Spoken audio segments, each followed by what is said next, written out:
Greetings to you in the matchless name of our Lord and Savior Jesus Christ. It's a great honor to encourage you from the unchanging Word of God. I would like to tell you a story from the Bible from 1 Kings chapter 19 verse 1 to 18. There was a bold and powerful prophet of God named Elijah. He was very successful in his work. Once he prophesied that there would not be rain for 3 years, and there was no rain. And he went to a brook called Kerith according to God's direction. He drank from the brook, and miraculously the ravens brought him food.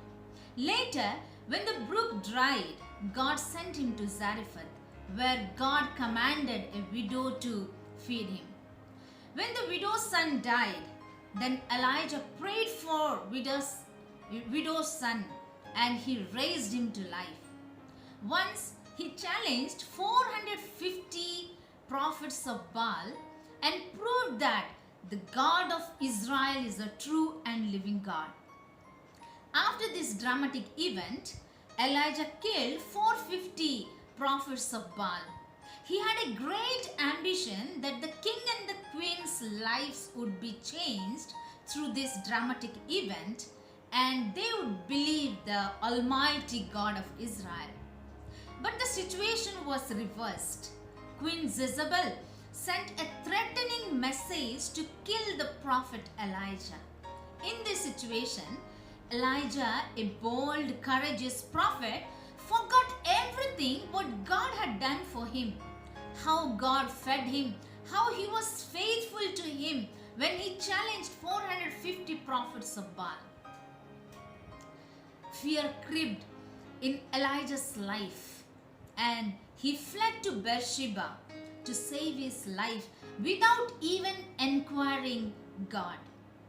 He left his servant there, and he went farther, sat down under a broom tree. Do you know what did Elijah pray to the Lord? He said, "It's enough, Lord. Take away my life." He went through a dark valley experience, discouraged, disheartened in such a way that he lost his willingness to live again. Probably many of us are undergoing the similar valley experience like the prophet Elijah. In the past, most of us have experienced God's mighty works in our lives, yet we have forgotten it. The new COVID-19 has spread terror in our lives. The virus infected cases spiking in greater speed. The virus added many other problems besides infection. We have been in lockdown for more than 3.5 months. Almost all of us are tired, exhausted of being locked down. Recently, I was reading a conversation between mother and a daughter. The daughter, by name Amy, she asked to her mother, "When will I be able to go to park to play with my friends? When will I go to school? I am tired of being locked down myself in this room." Many of us might be thinking like Amy.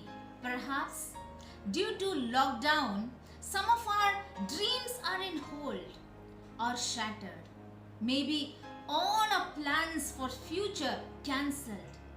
All of us know the saga of migrant laborers. They lost their jobs, and some have lost their lives. The financial constraint of the people are getting worse day by day. Poverty creeping into the lives of many, and which is causing anger, irritation, impatience. Some have been questioning that whether the situation would come back to normalcy. By seeing the uncertainty in and around us, in health, finance, job, future, probably many of us are going through the valley experience and saying to God, "It's enough, Lord. Take away my life." If you are one like Elijah, the Lord wanted to speak to you as you hear from the life of Elijah. Let's observe how God dealt with Elijah in his situation. First of all, when Elijah was all alone in the valley of despair, running away without food, the Lord did not leave him.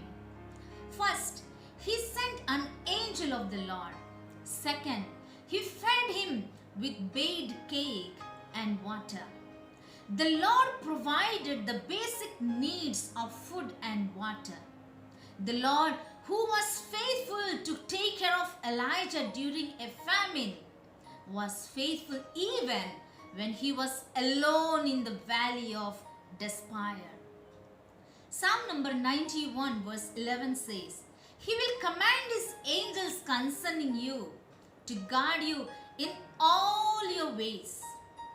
Hebrews chapter 1 verse 14 says, The angels are sent to serve us. Dear friends, will you allow the providence of God in your lives? Psalm number 23 verse 1 says, The Lord is my shepherd, I shall not be in want. The Lord who feeds the hungry lion is able to feed you and me because He is the provider. Secondly, when Elijah thought that he was the only one left, God assured him that He has kept 7,000 Israelites as a remnant. God does His work in His own way. When we continue to count the negative situations of our lives or focus on them, then we would feel the dark valley of discouragement. We feel that we are losing everything. It's out of control. God is not answering the prayers of His people, or He is not working, or He is even silent. Friends, count the number of good moments in your lives. How God was good to you personally and how God was good to your family. Then we would be overwhelmed with joy and thanksgiving for what God has done in our lives. Sometimes it is not necessary for us to know how God does His work. But remember, He is at work. He is the sovereign Lord and He has the control over everything, and He will act according to His own ways. Only one thing we have to do is that we need to completely trust in Him.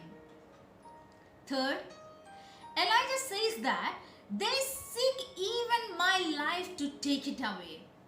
After doing so much of God's work, Elijah expected that God would have special favor towards him. He would deal with him differently. In other words, he would say, Why me? Friends, many a time we too ask this question, Why me, Lord? If you are unwell, you would ask, Why me, Lord? If you are asked to do some extra work in the office, then you would say, Why me? If that work is given to someone else instead of you, then you would say, Why not me? If there is a problem in your family, then you would ask, Why only in my family? Why am I not getting special favor from God? Dear friends, whenever you feel in this way, then don't focus on yourself or on your problems. Focus on God's grace. Look to the author and the finisher of our life. He alone is able to protect you. He alone can give you grace to go through the valley of despair. Therefore, David says in Psalm number 23 verse 4, Even though I walk through the valley of the shadow of death, I will fear no evil. Fourth, in the valley of despair, Elijah expected God to manifest in dramatic way like the past.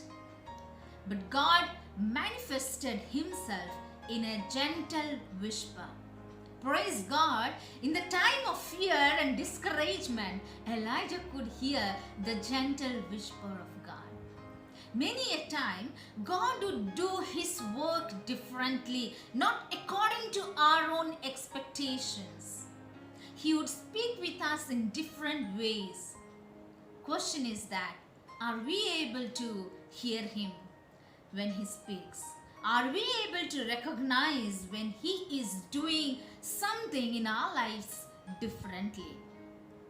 Fifth, in the valley of despair, God reaffirmed the ministry to Elijah. Even if you are in the valley of despair, when it seems no way out, no resources, no support, no work, no job, your company has already closed, the Lord wanted to encourage you that He would establish you. He would bring a new beginning in your life. After every dark night, there is a new day. Let's have faith in God. Remember, faith is the things beyond our sight.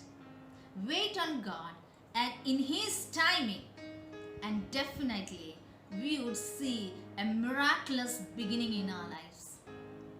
May God encourage and strengthen all of us through His glorious word to be strong and courageous. May God bless us. Shall we look to the Lord in prayer? Dear God, Heavenly Father, we thank you for speaking to each and every one of us through the life of Elijah. As if any of us are in discouragement, in the valley of despair, Lord, we pray that you would strengthen us. You would encourage us. Let our hearts and minds be strengthened, and let us be courageous in you. We thank you and we praise you. In Jesus' most precious name, we ask this prayer. Amen.